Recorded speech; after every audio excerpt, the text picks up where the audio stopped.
일부 위암의 읽기를 시작합니다. 오늘은 답장이란 글을 소개합니다. 제목 그대로 저에게 안부를 건네는 답장을 받게 되었어요. 오늘은 그 답장을 먼저 소개해드리고 이야기를 시작하는 게 좋을 것 같아요. 답장의 앞부분을 읽어보겠습니다.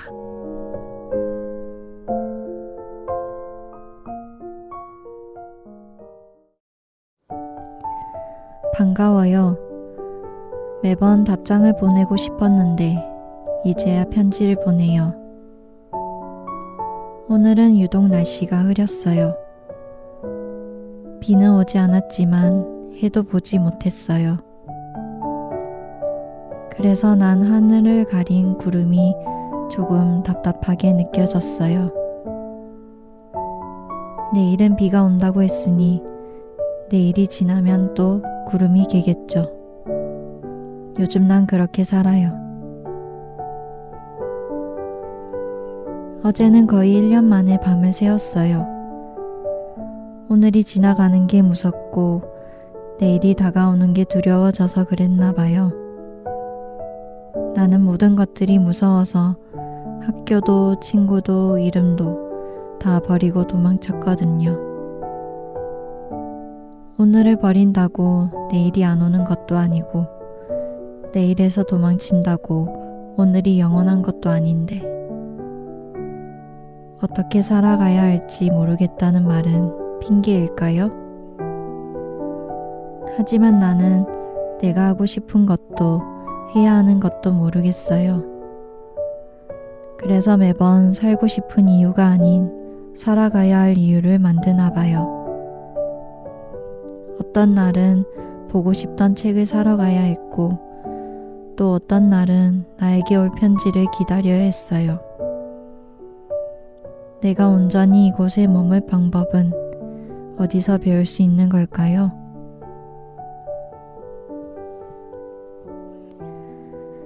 오늘이 지나가는 것과 내일이 다가오는 것이 두려운 이 마음은 얼마나 아득할까요? 여러분은 어떤 상황에서 두려움을 느끼시나요? 저는 제가 책임지지 못할 것 같은 상황에 두려움을 느낍니다. 무책임한 사람이 되지 않을까 두려워합니다.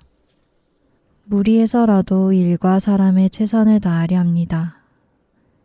모든 게 저희 뜻대로 이루어지길 바라면서요. 모든 상황을 통제하고 싶어 하는 건데요. 그러다 지치고 맙니다. 두려움은 불안과는 다른 감정이라 하더라고요. 존재가 분명한 무엇에 느끼는 감정이라고 하는데요. 저는 책임지지 못할 저의 모습이 두렵습니다. 글 앞부분에서 나온 것처럼 저자는 자신이 온전히 여기에 머물 방법을 찾고 싶어 합니다. 좋아하는 것들로 시간을 채워보라는 조언을 들었지만 좋아하는 것이 무엇인지 그걸 어떻게 채워야 하는지 모르는 작가는 아직도 문제의 답을 찾지 못했다 말합니다. 좋아하는 것들로부터 자유롭기를 바라는 지금의 저에게는 아득해진 질문이었어요. 좋아하는 것을 찾아 헤맬 때의 제가 떠올라 여러 감정이 스쳐갔습니다. 설렘, 용기, 좌절, 보람, 지침, 불안 등이요. 좋아하는 것이 있어도 좋아하는 것이 없어도 괜찮기를 바라는 마음에 작가님이 걱정되기도 하고요. 지금의 나는 괜찮나? 그런 질문도 해보게 되었습니다. 글의 마지막에 작가는 글 모임을 함께 했던 사람들과 글쓰기를 하고 있다는 근황을 나누었습니다. 친구보다 멀지만 남보다는 가까운 관계를 좋아한다는 이루 작가님의 답장이었습니다. 여러분은 어떤 두려움을 가지고 사시나요? 이분은 작가님을 모시고 우리들의 두려움에 대한 이야기를 나눠볼게요. 2부 위암의 대화를 시작하겠습니다. 위암에 대한 글을 쓰신 작가님과 함께 잘 지내는 것에 대한 이야기를 나눕니다. 오늘의 게스트 이루 작가님을 소개해요. 안녕하세요, 작가님. 인사 부탁드립니다. 안녕하세요. 솔직한 저만의 글을 써내려가고 있는 이루입니다. 반갑습니다. 네, 반갑습니다. 이분은 작가님과의 대화를 통해서 잘 지내는 삶, 두려움에 대해 생각을 해보려고 해요. 작가님의 답장에서 내일이 두렵다는 이야기를 듣고 안타까운 마음이 들었어요. 내일이 두렵다는 거는 어떤 마음이셨나요? 내일이 오는 것은 제가 막을 수 없는 것들 중 하나잖아요. 아직 오늘을 제대로 살지 못했는데 내일이 오고 있다니. 마치 생애가 종말하는 기분이었달까요? 하루하루가 그랬던 것 같아요. 오늘을 제대로 살지 못했다고 느꼈던 날들이었군요. 그런 날은 어떤 하루였나요? 일어나서 아무것도 하지 않는 날이 대부분이었어요. 일어나서 밥 먹고 자는 게 하루 일과에 다였어요. 제대로 사는 건 적어도 생산적인 일을 하는 삶이 아닐까요? 예를 들어 공부를 한다거나 뭘 배운다거나 그런 거요. 저도 뭔가 의미 있는 일에 대한 생각들을 많이 하는 편이라 그렇지 않은 날들이 쌓이면 불안하기도 하고 초조해지기도 했는데요. 모든 것이 두려워서 도망쳤다는 글을 봤었어요. 작가님의 두려움이 궁금합니다. 그때의 모든 것은 어떤 것들이었나요? 그때는 인간관계가 거의 가장 큰 두려움이었어요. 사람과 사람 간의 대화가 미숙했던 시절이라 더욱 그랬던 것 같네요. 지금도 어리지만 그땐 더욱 어렸으니까요. 지금은 제가 하고 있는 일들에 대한 막연한 두려움이 아닐까 싶어요. 내가 잘 해낼 수 있을까? 같은 생각들이 머리를 덮쳐오면서 두려운 것 같아요. 저도 요즘 그런 것 같아요. 뭔가 하기 전에 두려움, 아니면 하고 있는 중에 두려움을 불쑥불쑥 마주하곤 하는데요. 인간관계에 대한 부분도 참 저는 나이가 많은 편이지만 네. 아직도 왜 이렇게 미숙한지 모르겠습니다. 저의 두려움을 얘기해보자면 저는 정착하지 못할 것이 두려워요. 저에게 일은 일종의 꿈이었고 인생에서 꿈이 차지하는 비중이 되게 컸었는데 그런 게 계속 바뀌고 고정되지 않기도 하고 흐려지기도 하더라고요. 이제는 한 가지에 정착하고 싶은데 그게 가능할지, 그러면 내가 정말 행복할지 그런 두려움이 있습니다. 내가 한 가지 일을 계속할 수 있을까? 계속할 동기가 있을까? 힘이 있을까? 이런 부분도 있고, 관계에서도 이 관계가 언제까지 유지가 될까? 나에게 관계를 유지할 힘과 마음이 있을까? 이런 부분들, 일이나 사는 곳, 관계, 모든 것이 좀 연결되어 있는 것 같아요. 비혼에 대해 생각해 보고 있는 것도 그런 두려움 때문인데요. 내가 한 사람과 이제 오래 정착할 수 있는 사람일까? 이런 두려움이 있습니다. 그래서 저는 요즘 일상을 가다듬고 정착할 일을 찾을 뭔가를 하고 있어요. 글쓰기를 하고 책을 읽고 운동을 하고 그러고 있는데요. 무너질 때도 있지만 다시 패턴을 만들고 그걸 반복하고 있습니다. 그리고 일에 대해서 생각을 하고 있어요. 내가 어떤 계단을 밟아야 하는 건지. 작가님은 자신의 두려움을 어떻게 마주하고 계신지 궁금해요. 정말 오랜 시간 동안 저에 대해서 생각하는 것 같아요. 질문 형식으로요. 예를 들어, 지금 너는 행복해? 라고 제 스스로에게 질문을 던졌을 때 대답을 못하면 무언가 두려운 게 있다고 생각해요. 그래서 항상 제 스스로에게 질문을 던지며 살아가고 있습니다. 스스로에게 던지는 질문이 너무 좋은 것 같아요. 저는 해보지를 않았었는데 한번 해보고 싶다는 생각도 들고 그렇네요. 요 근래는 어떠셨나요? 최근에 이 질문을 던진 기억이 있으신가요? 네, 친구들과의 갈등이 있던 적이 있었어요. 제가 친구들 사이에 껴서 한 명을 선택해야 하는 마치 딜레마처럼요. 그때 넌 지금 이 상황이 행복해? 라고 질문했었는데 결국 아니라는 답이 나왔죠. 그래서 친구들과의 관계를 다 정리한 적이 있었어요. 지금도 그건 잘한 선택이라 생각해요. 그렇군요. 저는 얼마 전에 되게 감사한 분께 불편했던 마음을 전달한 적이 있어요. 그래서 그때가 되게 용기가 필요했는데 저의 감정을 먼저 생각하기로 결정을 내리고 그런 표현을 하게 됐었거든요. 그게 떠오르는 이야기네요. 거기 글에서 보면 하고 싶은 것, 좋아하는 것을 아는 것에 대해서 작가님이 중요하게 생각하시는 것 같은 느낌이 들었어요. 그거 좋아하는 것을 한다는 게 삶에서 얼마나 중요하게 느끼시는 걸까요? 저는 우리가 살아가는 삶에서 가장 중요한 부분이 아닐까 생각합니다.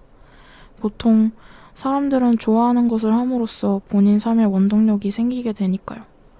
저도 그렇고요. 그럼 저는 요즘 딱히 좋아하는 게 없는데 좋아하는 것이 없거나 하지 않는 사람은 어떨까요? 그들에게 삶의 원동력이 있다면 무엇일까요? 그때그때마다 삶의 원동력이 달라질 것 같아요. 저도 그랬던 것 같습니다. 삶의 원동력이 정해지지 않았으니까 하루하루가 더 소중하게 느껴지지 않을까요? 음, 삶의 원동력이 있어도 좋고 없어도 하루하루가 소중하게 느껴지는 것 같다. 이런 말씀이시군요. 그럼 좋아하는 것을 하는 게 중요하다고 생각하게 된 계기가 있을까요? 저는 지금도 알아가는 중이지만 제가 좋아하는 것을 아예 몰랐을 때가 있었어요. 제일 힘들었던 시기였고 살아가는 것에 대해 회의감을 많이 느꼈던 터라 제가 좋아하는 것을 알고 또 그것을 실행한다는 게 얼마나 중요한지 이제 알고 있죠. 이루 작가님에게 좋아하는 것들은 삶에 있어서의 회의감에서 벗어나게 해주는 계기가 된 것 같네요. 이루 작가님이 요즘 좋아하는 것들 소개해 주세요. 저는 제가 형성하고 있는 인간관계를 제일 좋아해요. 그래서 나온 것처럼 지인 사이나 친구들처럼요. 음식은 가리지 않는데 굳이 말하자면 아이스크림? 저도 아이스크림 좋아해요. 메가톤. 네, 네, 메가톤 좋아하세요? 네, 좋아해요. 그렇군요. 방금 말씀해 주신 것처럼 그래서도 그렇고 지인이 절실했다는 내용이 나오더라고요. 가깝지도 멀지도 않은 관계가 좋다라는 얘기도 나오고요. 이루 작가님에게 지인이란 어떤 존재인가요? 정말 말 그대로 가깝지도 멀지도 않는 관계인 것 같아요. 어떻게 보면 필요에 의해 찾는 관계죠. 저는 모든 선행에 의미가 있다고 생각하는 사람이라 그것이 뚜렷한 지인 관계가 가장 편해요. 목적이 뚜렷한 관계요. 어쩌면 비즈니스적일 수도 있겠네요. 음, 솔직하고 서로에게 긍정적인 영향을 주는 관계로 들리는데요. 글을 같이 쓰는 분들은 어떤 필요에 의해 서로 찾는 관계인가요? 서로가 글을 쓰고 글을 읽고 그러기 위해서 만난 관계이기 때문에 그것 말고는 요구하는 것도 불필요한 말도 필요 없어요. 정말 글을 위해 서로를 찾는 관계죠. 지금은 어떠세요? 가깝지도 멀지도 않은 관계가 필요하신가요? 지금도 그런 관계는 필요한 것 같아요. 관계는 뭐든 많으면 좋죠. 저도 특히 지인이라고 부를 수 있는 관계가 필요하다고 느껴요. 음, 두려움과 하고 싶은 일은 어떤 관계가 있을까요? 하고 싶은 일의 두려움은 시작이라고 생각해요. 사람은 시작에 대한 두려움이 조금씩은 있을 거라고 생각하거든요. 그 두려움 때문에 하고 싶은 일을 포기할 수도 있는 거고요. 안 해본 걸 할 때 드는 두려움은 뭔가 운명 같아요. 당연하게 들어오는 그 두려움들이 있는 것 같은데요. 두려움과 사람은 어떤 관계가 있을까요? 사람에겐 각자의 두려움이 있겠죠? 저는 그 두려움을 극복하는 게 성장이라고 생각해요. 그래서 어떻게 보면 사람이 갖고 있는 두려움은 성장의 씨앗인 거죠. 그럼 두려움은 어찌 보면 삶의 필수 요소일 수도 있겠네요. 최근 읽은 감정 관련 책에서 우리 여러 감정들이 모두 우리 자신을 위해 존재한다고 하더라고요. 부정적이어 보이는 감정이라도 그래서 애써 누르거나 외면하기보다는 살펴봐 주라고 하던데요. 나의 두려움에게 인사를 건넨다면 어떤 말을 하고 싶으신가요? 솔직히 말보다는 꼭 안아줄 것 같아요. 거의 일평생을 함께해온 두려움이기 때문에 굳이 말이 필요할까요? 그저 꼭 안아주고 말 한마디 하자면 고맙다고 할 것 같습니다. 완전 든든한 힘이 될 것 같아요. 마음이 편안해질 것 같은데요. 오늘 두려움에 대해서 나누어 주셔서 감사합니다. 희루 작가님의 글을 더 보려면 어느 채널을 통하면 좋을까요? 앞으로 읽을 계획도 궁금합니다. 제가 운영하고 있는 블로그 903300에 오셔서 보실 수 있습니다. 저는 유동적으로 글을 쓰는 편이라 저에 대해 또는 사람에 대해 쓰고 싶은 날이 온다면 그때 글로써 찾아뵙지 않을까 싶습니다. 그런 날이 자주 오기를 기대해 봅니다. 블로그 주소를 한번 불러드리면은요. 네이버 블로그이고요.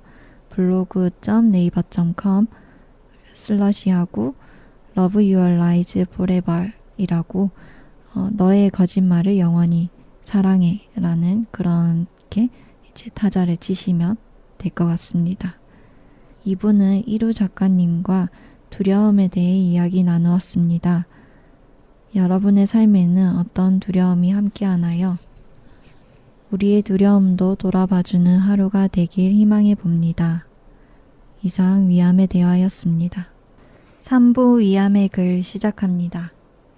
이 코너에서는 게스트분이 직접 글을 읽어드립니다.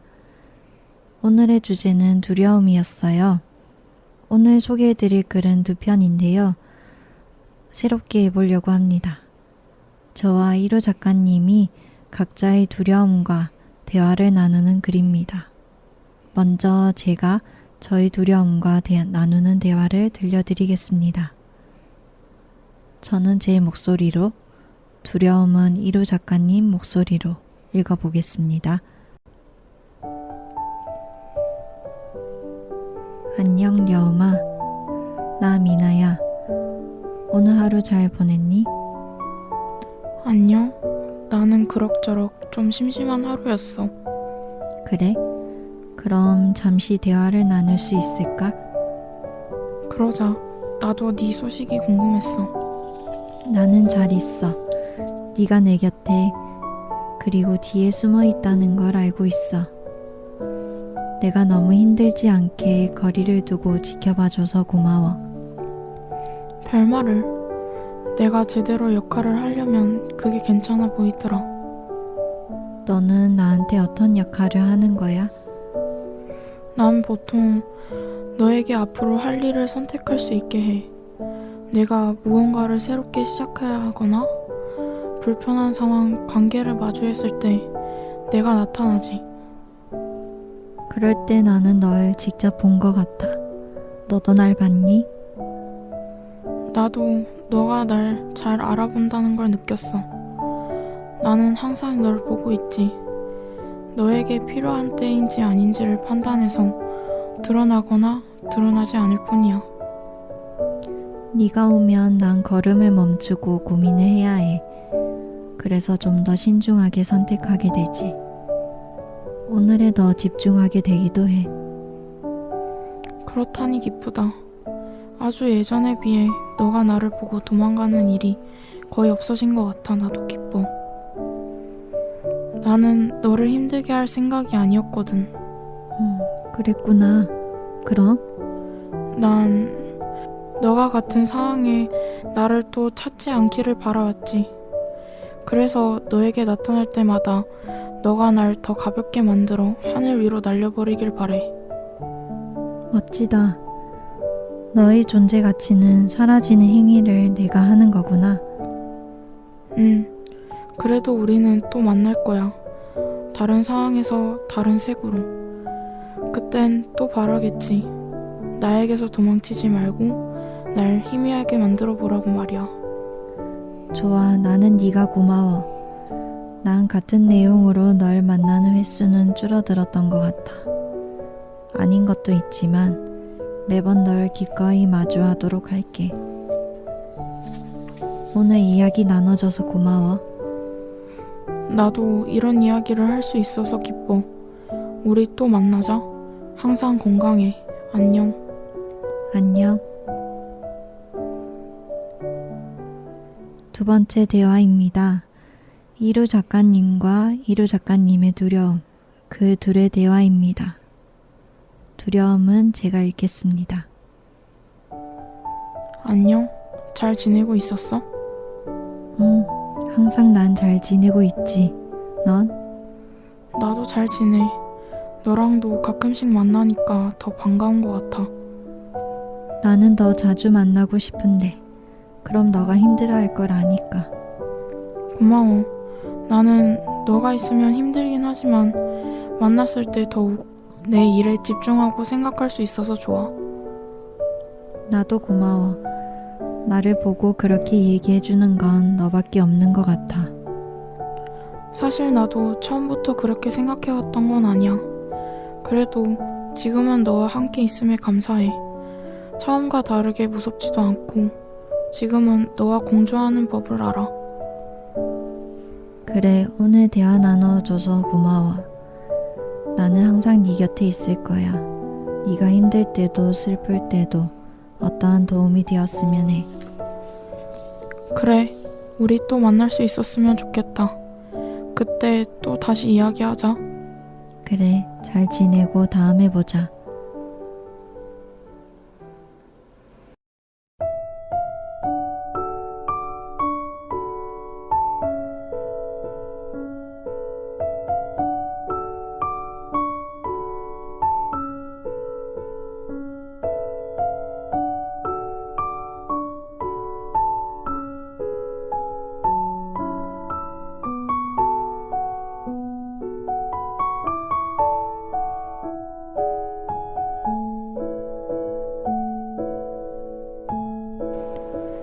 삶을 위해 쓰인 글을 소개하는 위암의 글 4화를 마치려 합니다. 본 방송은 유튜브 채널 이상한애에서 다시 들을 수 있습니다. 저는 진행자 최민아였습니다. 라디오를 듣는 분들의 두려움을 안아주는 마음으로 이루 작가님의 인사로 마무리하려 합니다. 이렇게 라디오로 제 생각을 전할 수 있어 소중한 경험이었습니다. 여러분들의 두려움도 잘 헤쳐나가서 멋지게 성장하시길 기원합니다. 감사합니다. 네, 라디오를 듣고 계신 분들, 듣지 않고 계신 분들 모두 오늘도 평안한 하루 보내시길 바랍니다. 다음 달에 또 만나요.